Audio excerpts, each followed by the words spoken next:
Hello, Assalamu alaikum. This is Ranjeet. I'm a management consultant, business coach, and author of Winning It Together, and my co-author Hasam Siddiqui. Hasam, अगर आप इस video को देख रहे हैं तो सुनिए और इसमें पार्टिसिपेट कीजिए, जैसे आप हमेशा मेरे साथ मेरी किताबों में, मेरे आर्टिकल्स में, मीन्स लर्निंग एंड डेवलपमेंट में आप हमेशा मेरी हेल्प करते हैं, तो इसमें भी आप मेरी हेल्प करेंगे। तो अच्छा, अभी बताना ही चाहता था कि बहुत सारे जो स्टूडेंट्स हैं मुझे मैसेज कर रहे हैं, sir how can I improve my self confidence skill, how can I improve my English language, how can I improve my work, how can I improve my personality. इस तरह के बहुत सारे सवाल मेरे पास सामने आ रहे हैं। तो मैंने कहा यार जवाब दूंगा, जैसे टाइम मिलेगा। तो आज सैटरडे है, क्योंकि थोड़ा टाइम के बाद मैं क्रिकेट खेलने जाऊँगा, तो मैंने सोचा कि आप लोगों के लिए एक मैसेज हम बड़ा ज़बरदस्त किस्म का बनाते हैं। तो बहुत सारे स्टूडेंट, जैसे अभी मैं IB सक्खर में मिला, उसके बाद IB कराची में एक छोटा सेमिनार था, और उसके बाद कराची यूनिवर्सिटी में था। इससे पहले बहुत सारी और यूनिवर्सिटीज़ में प्रोग्राम्स किए, हायर एजुकेशन कमीशन के प्लेटफॉर्म्स पर, तो डिफरेंट कंपनीज में प्रोग्राम्स किए। द ग्रेजुएट SCCA थे और just about to graduate SCCA students थे। तो उनके साथ जब बात हुई, वो कहते हैं कि सर आखिर हम करियर में करें तो क्या करें।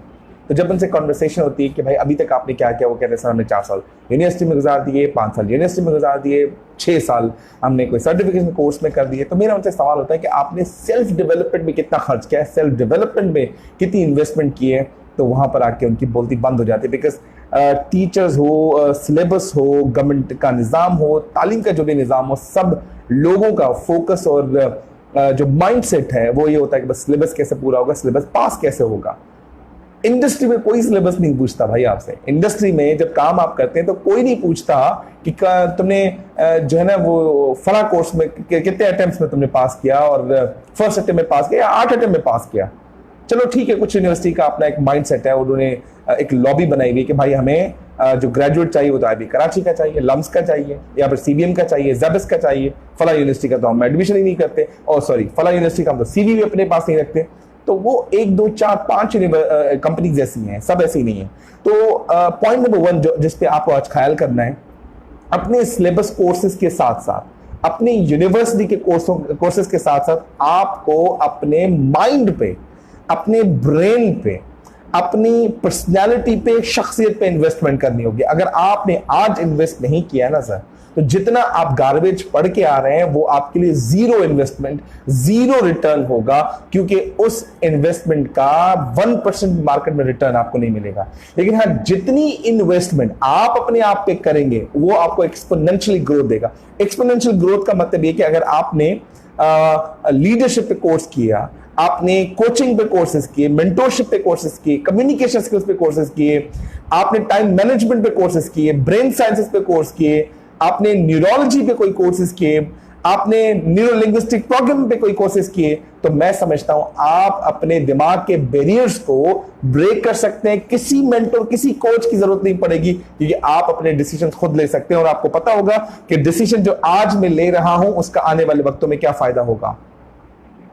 मजीद मैं आपको इसमें ये बताना चाहूंगा कि जितने भी पॉडकास्ट, जितने भी यूट्यूब पे जबरदस्त स्पीकर्स की वीडियो चल रही है, जिसमें साइमन स्नेक है, लेस ब्राउन है, और उसके बाद गोल्डकास्ट की बहुत सारी जबरदस्त वीडियोस आती हैं, टेड टॉक्स की वीडियोस हैं, टोस्ट मास्टर की वीडियोस हैं। यार जब आप, अच्छा ठीक है, बाइक पे अगर ट्रैवल कर रहे हैं तो क्या हेडफोन कान में नहीं हो सकते? बैग में आप मोबाइल रख लें, उनको सुन लें, वहां वक्त आपको मिलेगा। ये बहाने हैं कि टाइम नहीं मिल पा रहा है इसलिए नहीं कर सकते। जब आपको फेसबुक 4 घंटे पे 4 घंटे 5 घंटे टाइम मिल रहा है, तो आपको ये चीजें सुनने का टाइम क्यों नहीं है? यार 2 मिनट के बाद बोर हो जाते हैं। बस 2 मिनट पे जो तुमने कहा मैं बोर हो जाता हूं, 5 में वीडियो सुनता हूं तो बोर हो जाता हूं, it means you have given me a signal that you don't want to learn, you only want to become a नौकर, और कंपनी में 15-20 हजार की नौकरी करना चाहते हो। तो ये चंद चीजें। और सर, और आखिरी एक सवाल मेरे पास जो आता है, सर मैं अपनी अंग्रेजी कैसे इंप्रूव करूं? यार अंग्रेजी का मतलब ये कतई नहीं है कि तुम्हारा एक्सेंट कौन सा है, ये कतई नहीं है कि तुम्हारी जबरदस्त किस्म की ग्रामर है, ये कतई नहीं है कि तुम इतना आला लिखते हो कि बस कमाल कर देते हो, राइटर जैसी तुम्हारी राइटिंग होनी चाहिए। नहीं, ऐसा नहीं है। अगर आप एवरेज भी हो ना तो चल जाएगा। अगर आपको पता है कि आप एडवांस लेवल पे आप अच्छी अंग्रेजी में लिख सकते हो, ना बोल सकते हो, ना सुन सकते हो, ना पढ़ सकते हो, एवरेज भी है तो चलेगा। वक्त के साथ साथ जो आपकी विलिंगनेस टू लर्न है वो बरकरार है, तो मैं समझता हूं nobody can stop you to be a very good speaker, a very good communicator as well।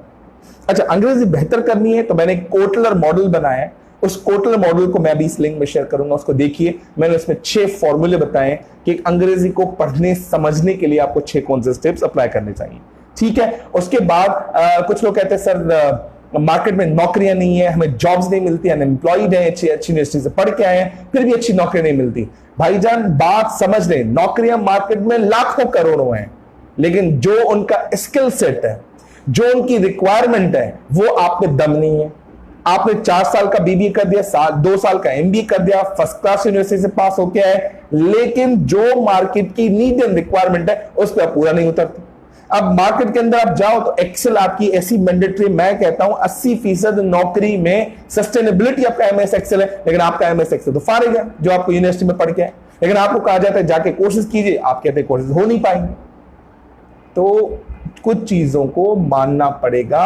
University के अलावा भी बहुत सारी ऐसी जगहें हैं जहां से आप एमएस एक्सेल सीख सकते हैं, पावर पॉइंट सीख सकते हैं। पावर पॉइंट इसलिए कह रहा हूं, अगर आप एमबीए हैं तो असिस्टेंट मैनेजर लगेंगे ना, क्या आप पियोन लगेंगे या फिर आप कोई रिसेप्शनिस्ट लगेंगे? तो आपके लिए MS skill, power point, MS word mandatory skills हैं, इनको लाजमी सीखिए, क्योंकि इन्हीं पे तो आप काम करके बॉसेस को अपनी असाइनमेंट्स जमा करवाते हैं। अगर आपने इस लेवल पे जाके नहीं सीखा तो कल क्या होगा कि जो ग्रोथ आपकी 2 साल में प्लान थी वो 4 साल तक आपकी ग्रोथ नहीं होगी। आपको बोलेंगे फारिग.com एम्प्लॉय पढ़ के अच्छा है लेकिन काम नहीं आता। This kind of words are being spoken against you in front of you while filling up the appraisal form in the organization. आखिरी बात करूंगा, जब आप ऑर्गेनाइजेशन में जाते हैं आप नेगोशिएशन पोजीशन में क्यों नहीं होते? क्योंकि डिग्री होती है, नॉलेज नहीं होती। डिग्री होती है, जो आपने पढ़ा होता है उसके सवाल किए पता ही नहीं होता। बहुत बड़ा गैप आ गया भाई, मुझे तो पता ही नहीं था।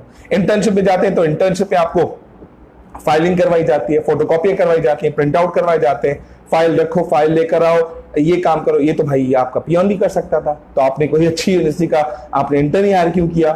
तो इंटर्नशिप करने वालों को ये मेरा मैसेज है, उनसे बात कीजिए।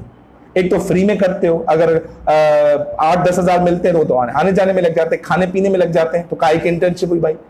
इससे बेहतर ये नहीं है कि अपना टाइम कंप्यूटर स्किल्स में लगा दो, ब्लॉकचेन टेक्नोलॉजी सीखने में लगा दो, सैप और ईआरपी के कोर्सेज कर दो। इससे अच्छा ये नहीं है कि शॉर्ट सर्टिफिकेशन कर दो जिसमें आपको बहुत फायदा होगा। तो इंटर्नशिप सीखते वक्त आपको उनके बॉसेस को ये पूछना है, बॉस मेरा काम ठीक है, फाइलिंग करना है, लेकिन इसके अलावा भी बहुत सारे डिपार्टमेंट्स हैं जिसकी मुझे अंडरस्टैंडिंग दीजिए, मुझे प्रेजेंटेशन प्रोवाइड करनी होती है। इंटर्नशिप को तो आपने खाना पूरी कर दिया। यूनिवर्सिटी सिर्फ सर्टिफिकेट देखती है, उसकी कोई मॉनिटरिंग नहीं है, उसकी कोई अकाउंटेबिलिटी नहीं है। सबसे बड़ा भंड है यूनिवर्सिटी का, इसलिए बच्चे हमारा खराब हो रहे हैं। सो आज थोड़ा मैं थोड़ा इमोशनल इसलिए हुआ कि मुझे इमोशनल होना पड़ा क्योंकि सवालात इस तरह से। तो the way I talk don't go on it, the way I talk and what is the context and reference, please understand the meaning. और उम्मीद करता हूं कि आप मेरे इस तरह से वीडियोस देखते रहेंगे और मेरे साथ कनेक्ट होंगे, और जो आपके सवालात हैं please keep asking the questions, I love to answer you. लहजे पे नहीं जाना चाहिए, कॉन्टेक्स्ट और रेफरेंस पे जाना चाहिए। Thank you very much. Keep connected with me on all the social network except Snapchat. वो मजा नहीं आता उसमें। Thank you.